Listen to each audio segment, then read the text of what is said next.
Hola familia, estamos aquí para compartir acerca de la palabra de Dios. Yo soy el Padre Samuel Benes Gutiérrez y un gusto estar contigo.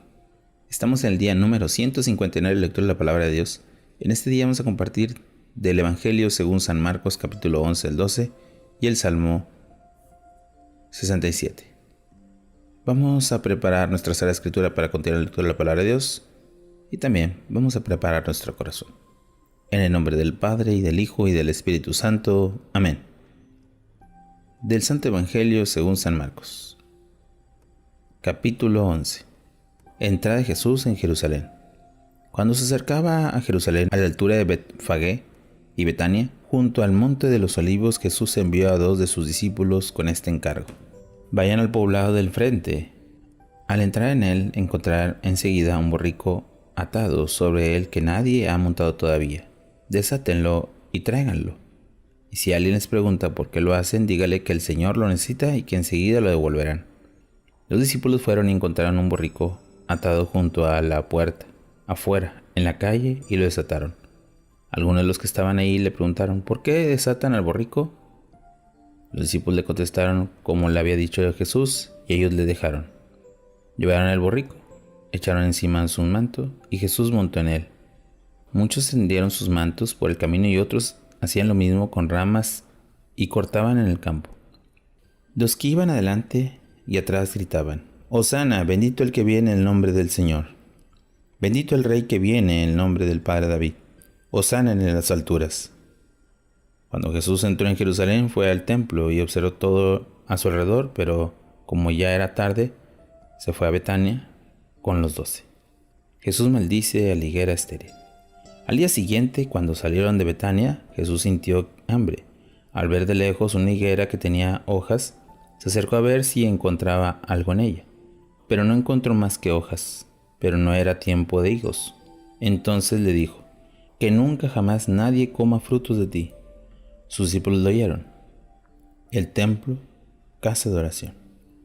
Cuando llegaron a Jerusalén, Jesús entró en el templo y comenzó a echar a los que vendían y compraban en el templo. Tumbó las mesas de las que cambiaban dinero y los puestos que vendían las palomas, y no permitía que nadie pasara por el templo llevando cosas. Luego se puso a enseñar diciéndoles: ¿no está escrito: mi casa será casa de oración para todo el pueblo? Ustedes, sin embargo, la han convertido en una cueva de ladrones. Los jefes de los sacerdotes y los maestros de la ley se enteraron y buscaban el modo de acabar con Jesús, pero le tenían miedo, ya que toda la gente estaba asombrada de su enseñanza. Cuando anocheció, salió fuera de la ciudad. Lección de la higuera seca. Cuando a la mañana siguiente pasaban por ahí, vieron que la higuera se había secado hasta la raíz.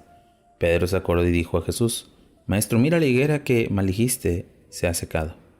Jesús le dijo: tengan fe en Dios. Les aseguro que si alguien dice a esta montaña: quítate de ahí y arrójate al mar, si lo hacen sin dudar y creyendo que va a suceder lo que dice, lo obtendrán. Por eso les digo, todo el que pida con su oración, observarán si tienen fe en que van a recibirlo. Y cuando oren, perdonen si tienen algo contra alguien, pero que también su Padre del cielo les perdone sus culpas. La autoridad de Jesús cuestionada. Llegaron de nuevo a Jerusalén y mientras Jesús paseaba por el templo, se le acercaron los jefes de los sacerdotes y los maestros de la ley y los ancianos y le dijeron: ¿con qué autoridad haces estas cosas? ¿Quién te ha dado esa autoridad para actuar así? Jesús le respondió: también yo les voy a hacer una pregunta. Contéstenme y yo les diré con qué autoridad hago esto. ¿De dónde viene el bautismo de Juan? ¿De Dios o de los hombres? Contéstenme. Ellos intentaban ponerse de acuerdo y razonaban así: si decimos que Dios, dirá, entonces ¿por qué no le creyeron?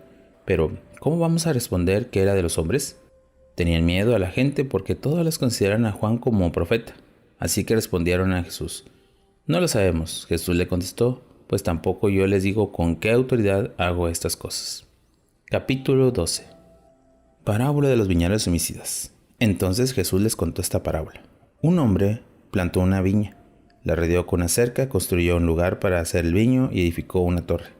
Después la arrendó a unos viñadores y se ausentó. Hace debido tiempo envió a su siervo a todos los viñadores para que le dieran la parte correspondiente de los frutos de la viña. Pero ellos lo agarraron, lo golpearon y les echaron como los malos vacíos.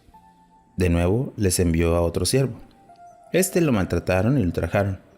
Todavía les envió otro y lo mataron. Otros muchos, a los que golpearon y mataron. Finalmente, cuando ya no lo quedaba más, les envió a su hijo querido, pensando: a mi hijo lo respetarán. Pero aquellos viñadores se dijeron: este es el heredero, matémoslo, y será nuestra la herencia. Le capturaron, lo mataron y lo arrojaron fuera de la viña. ¿Qué hará pues el señor de la viña? Vendrá, acabará con los viñadores y dará la viña a otros. ¿No han leído este texto de la Escritura? La piedra que se echaron los constructores se ha convertido en una piedra fundamental. Esto lo hizo el Señor, y es admirable ante nuestros ojos. Sus adversarios querían capturarlo porque se dieron cuenta de que Jesús había dicho la palabra por ellos. Sin embargo, los dejaron y se fueron, porque tenían miedo de la gente. El impuesto del emperador romano. Le enviaron entonces unos fariseos y unos herodianos, con el fin de sorprenderlo en alguna contradicción. Llegaron estos y le dijeron: Maestro, sabemos que eres sincero y que no te dejas influir por nadie, pues no miras las apariencias de las personas, sino que enseñas con verdad el camino de Dios. ¿Estamos obligados a pagar impuestos al emperador o no? ¿Lo pagamos o no lo pagamos? Jesús, viendo su torcida intenciones, le contestó: ¿por qué me ponen a prueba? Tráigame la moneda del impuesto para que lo vean. Se le llevaron y le preguntaron: ¿de quién es esta imagen y esta descripción? Le contestaron: del emperador. Jesús le dijo: pues den al emperador lo que es del emperador y a Dios lo que es de Dios.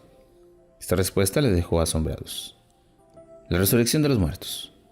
Se acercaban unos saduceos que niegan la resurrección y le preguntaron: Maestro, Moisés nos dejó escrito: si un hombre muere y deja mujer, pero sin ningún hijo, que su hermano se case con la mujer para dar descendencia al hermano difunto. Pues bien, había 7 hermanos. El primero se casó y murió y no dejó descendencia. El segundo se casó con la mujer y murió también sin descendencia. El tercero lo mismo, y así los 7, sin que ninguno dejara descendencia. Después de todos estos, murió la mujer. Cuando resucite los muertos, ¿de quién de ellos será mujer? Porque los 7 estuvieron casados con ella. Jesús les dijo: están muy equivocados en esto, porque no comprenden la Escritura ni el poder de Dios. Cuando resuciten de entre los muertos, ni ellos ni ellas se casarán, sino que serán como los ángeles en el cielo. Y cuando a que los muertos resuciten, ¿no han leído las palabras que, según el libro de Moisés, Dios le dijo en el episodio de la zarza: yo soy el Dios de Abraham, el Dios de Isaac, el Dios de Jacob? No es un Dios de muertos, sino de vivos. Están muy equivocados. El mandamiento principal. Un maestro de ley que había oído las discusiones y había observado lo bien que les había respondido se acercó y les preguntó: ¿cuál es el primer mandamiento de todos?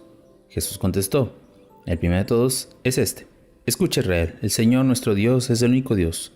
Amarás al Señor tu Dios con todo tu corazón, con toda tu alma y con toda tu mente y con todas tus fuerzas. El segundo es este: amarás a tu prójimo como a ti mismo. No hay otro mandamiento más importante que estos. El maestro de la ley le dijo: muy bien, maestro. Tienes razón al afirmar que Dios es único y que no hay otro fuera de Él, y que amarlo con todo el corazón, con todo el entendimiento y con todas las fuerzas, amar al prójimo como uno mismo, vale más que todos los holocaustos y sacrificios. Jesús, viendo que había hablado acertadamente, les dijo: no estás lejos del reino de Dios. Y nadie se atrevió a decirle más preguntas. Filiación del Mesías. Entonces Jesús tomó la palabra y enseñaba en el templo diciendo: ¿cómo dicen los maestros de la ley que el Mesías es hijo de David? David mismo dijo, inspirado por el Espíritu Santo: dijo el Señor a mi Señor: siéntate a mi derecha hasta que ponga a tus enemigos debajo de tus pies. Si el mismo David le llama Señor, ¿cómo es posible que el Mesías sea hijo suyo? La multitud lo escuchaba con agrado. La vanidad egoísta de los maestros de la ley. En su enseñanza decían también: tengan cuidado de los maestros de la ley, a quienes les gusta pasearse lujosamente vestidos y ser saludados por las calles. Buscan los puestos de honor en las sinagogas y los primeros lugares en los banquetes. Estos, que devoran los bienes de las viudas con el pretexto de largas oraciones, tendrán un juicio muy riguroso. Generosidad humilde de una viuda. Jesús estaba sentado frente a las arcas del templo y observaba cómo la gente iba echando el dinero en ellas. Muchos ricos depositaban una gran cantidad, pero llegó una viuda pobre que echó 2 monedas de muy poco valor.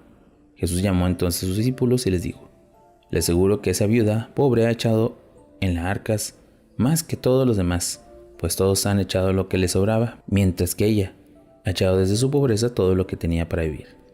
Palabra del Señor. Gloria a ti, Señor Jesús. Hemos escuchado ya la llegada de Jesús a Jerusalén, donde pues Él se está presentando como el Mesías, como el Hijo de Dios.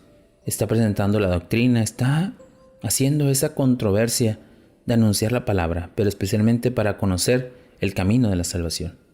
Meditemos un poco la palabra de Dios cuando nosotros escuchamos estos mensajes de Jesús.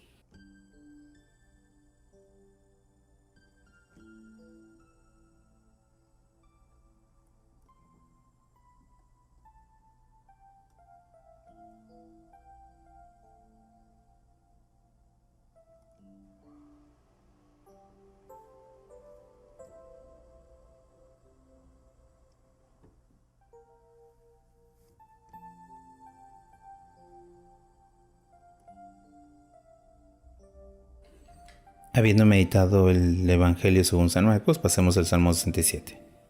Oh Dios, que te den gracias los pueblos. Al maestro de coro con arpas, salmo, canto.